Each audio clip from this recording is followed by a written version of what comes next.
Sejak kapan umat Islam menyelenggarakan salat Id di lapangan? Mari kita bahas. Muhammadiyah sejak didirikan oleh Kiai Ahmad Dahlan pada tahun 1912 banyak melakukan perubahan.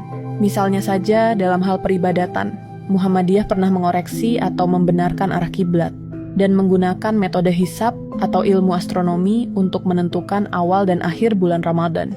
Kiai Ahmad Dahlan juga mulai menggagas agar salat Id yang biasa dilakukan di dalam masjid sebaiknya dipindah ke tanah lapang sebagaimana dicontohkan oleh Nabi Muhammad.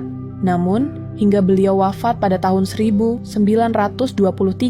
ajakan tersebut belum bisa terlaksana karena beliau menghormati Ngarso Dalem Hamengkubuwono VII dengan tetap ikut salat Id di Masjid Keraton. Baru pada tahun 1925, Muhammadiyah di bawah kepemimpinan Kiai Ibrahim berhasil menggelar salat Idul Fitri di lapangan terbuka atas seizin Ngarso Dalem.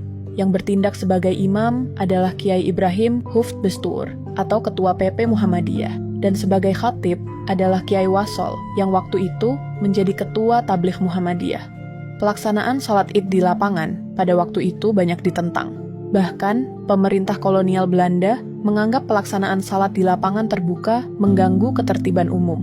Bagi Muhammadiyah, pelaksanaan salat Id di lapangan ini merujuk pada hasil keputusan Kongres Muhammadiyah ke-15 di Surabaya. Tentangan dari berbagai kalangan semakin menguatkan konsul dan cabang Muhammadiyah di seluruh Indonesia mulai rutin menggelar ibadah salat Id di tanah lapang pada tahun-tahun berikutnya. Kemudian dalam Kongres Muhammadiyah yang ke-23 di Yogyakarta pada tahun 1934, keinginan untuk mewujudkan salat Id di tanah lapang semakin kuat.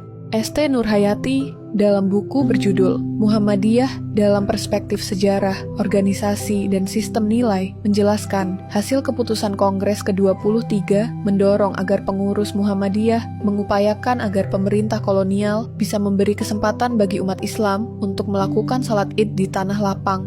Semakin ditekan, justru semakin besar keinginan untuk melaksanakan keyakinannya. Semenjak itu, salat Id di tanah lapang justru semakin marak dilakukan hingga saat ini di seluruh Nusantara. Sekarang sudah tahu kan? Jangan lupa share ke temanmu dan follow untuk dapat tote bag bagi yang beruntung.